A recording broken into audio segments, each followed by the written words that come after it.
negated laziness, says Orchot Tzadikim. Shlomo HaMelech says 7 things about the lazy man. It says in Mishlei Parak 26. It says if you go to the lazy man, you say, your teacher's in the city.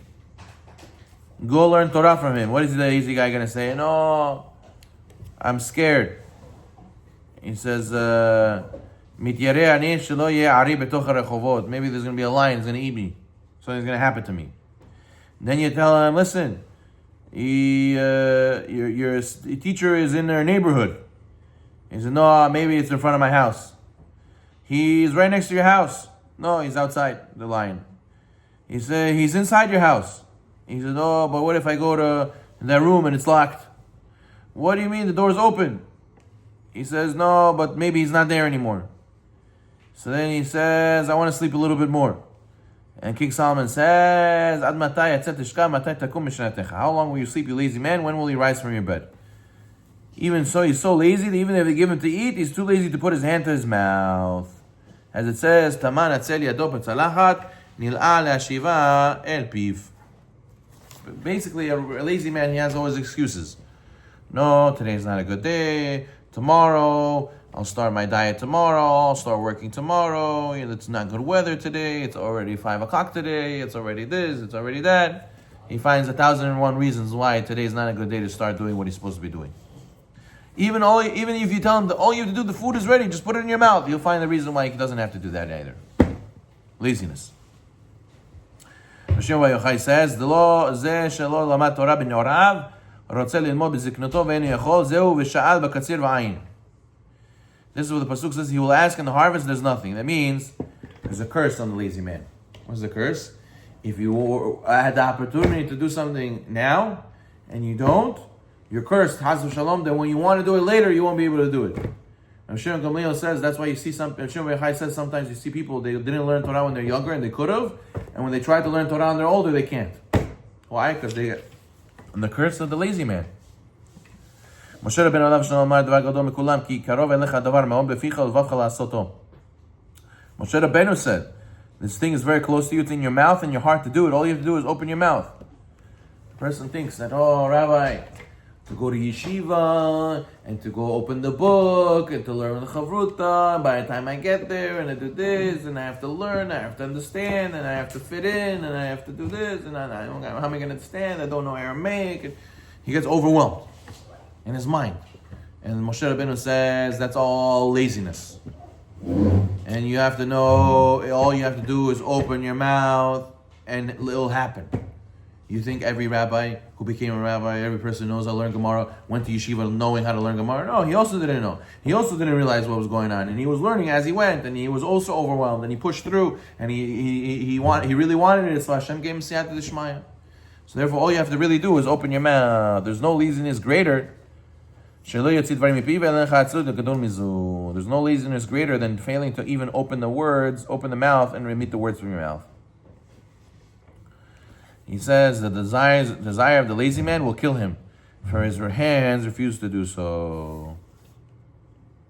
Okay? So therefore he says, the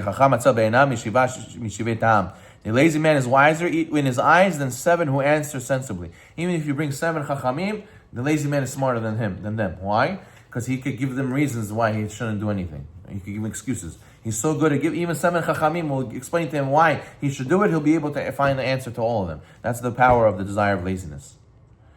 He says, for example, he says, a king had many couriers and many emissaries who performed all the missions for him, and they also gave back a report. But one of his servants was very lazy. He always pretended to be sick and not feeling well. He always used to stay home and eat from the king's palace. So one day, when he saw his friends come back from all the hard journey they were on, and what happened? He said he regarded himself wiser than them. He says, you guys are fools. I sit home, I eat from the palace, I have a good life. You guys are on the journey all day. You're risking your lives to go deliver these messages. And he thinks he's smarter. Here too, what's going to happen? The king will reward those wise ones who did his bidding and pay no attention to the lazy one. And that's why the lazy guy thinks he enjoys Olam Hazeh, but he has a rude awakening Olam Haba. Yeah, okay, it's true. You got excuses and you didn't do the mitzvahs, but then in the day you're gonna regret it. You're gonna say, I should have, I could have, and I would have. And that's the biggest pain in Olam Haba, is the regret that I should have, could have, and I would have. So therefore, HaKadosh Baruch Hu bara b'niyah chalasha ogeret lachma torechel ma'achala kidei lachi ma'atzel. Hashem created a frail creature that stores its food and exerts itself for its food in order to make the lazy man wise. Which animal does the lazy man supposed to learn from? From the ant. As it says, King Solomon says, Lechel nemela atzel red darchea v'chacham. The lazy man, go to the ant, go and learn, grow wise from the ant. Why? Because the ant collects food more than it could eat in its lifetime. Because he believes that hopefully he'll live that long and he can carry many times its weight, its body weight, to show that he's not lazy, he's a hard worker. And the person has to learn from him that he should also exert himself. However, there is a good laziness. What's a good laziness? There's a good type of laziness. A person should be lazy to do evil and pursue his desires. When they tell a man about a king who wants to send him on a dangerous mission, he refuses to go. When the king cursed him, he said, it's better you curse me and I live than you pray for me and I die. Right? So therefore, the person says, eager man is the who goes and does mitzvot, is rewarded. The lazy man who's rewarded is the one who is lazy to do averot. Therefore, that's why, when should you be lazy? You should be lazy on Shabbat.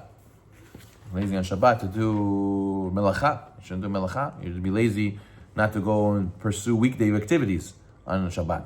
But you should be eager to do the mitzvot on Shabbat. A person has to be light, eager to sit with friends gathered for Torah, and heavy and reluctant to sit with scoffers and doers of evil. That's why the sages say, you should be light to hear, you should be eager to hear reproof, musar, and words of Torah, and heavy to hear profanity and idle talk. It's hard for you, it should be lazy to hear, sit with people who talk about these things. There's a famous rabbi, the Marshal, he used to pay one of his congregants, to give him musar every day. He said, I want to pay you. You should come to me and tell me what I did wrong. He says, but you're the Kvod Rav, you're the Rav. He says, I don't care. I also need to hear musar. What do you mean? So he said, come to the rabbi. Rabbi, sorry to tell you, but you came 10 minutes late to davening today. And Rabbi, your shiur ended 2 minutes early. You should have taught longer. And Rabbi, you didn't do this right. You didn't do that right. You missed this. You missed that. And you used to give him musar every day. And the rabbi was eager. The rabbi was excited. He says, I need to hear this. This is good for me. A person who's wise, when people rebuke him, he loves it. He says, this is good. I'm improving. And a person should be lazy to what? Lazy to hear his good. To hear the good things about him, because then it pumps him up and gives him ego. And Chaz Hashem, we see people are opposite. People like to hear they're good. I mean, people are praising them in the Yeshua, right? He tells his friends, shh, listen, they're praising us. But when he hears somebody tell him, oh, you didn't read this word right when you were davening, and you know how to read? And you know better than me, and you also don't know how to read. Right away, you get offended. Right away, you get very sensitive. The person is supposed to be eager to hear musar and lazy to hear compliments. Baruch Olam.